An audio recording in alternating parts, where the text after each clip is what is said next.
My parents worked in music, Okay. not not like in a way that was like a huge boost to me in terms of my career in any way, but there was lots of like music in my house. And I was always quite determined to be in music, but I wasn't one of those kids like a Fred again who was in like classical piano, Yeah. classes from the age of 5 and conservatoire school. It wasn't like a music playing family. It was like a music listening family.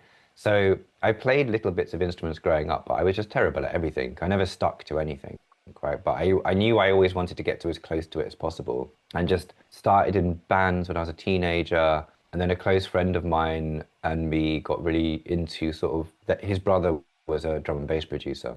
And we got into like, we would sit in his brother's room playing PlayStation while his brother made drum bass, who was called DJ Calm.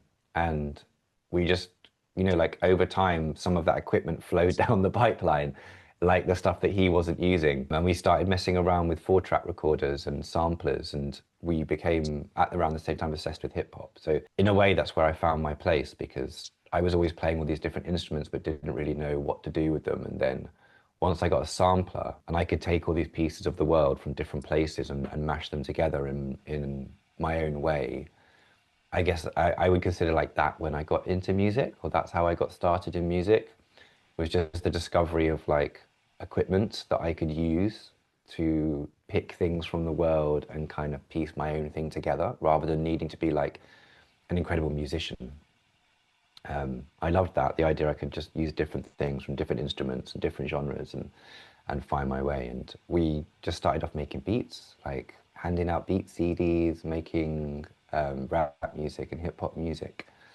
And yeah, and that took me for quite a long time into doing records for the music industry, just doing like writing sessions, doing cuts and trying to do like major label, I guess pop music, but there wasn't really much like black music in the UK at that time, right? It was in that kind of world that you could earn good money off, right? So like I was doing like underground rap music and then doing bits of like pop R&B, um, and little bits of like pop rap, whatever like they would pay really.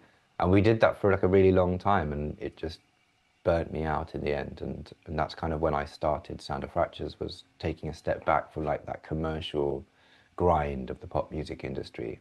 And that's what led me here. Yeah, just stepping back from that world and trying to work out like what did I want music to be in my life and what did I want to spend my time doing. And at that time I didn't want to spend it chasing cuts on pop records where people just wanted me to make music that sounded like other music.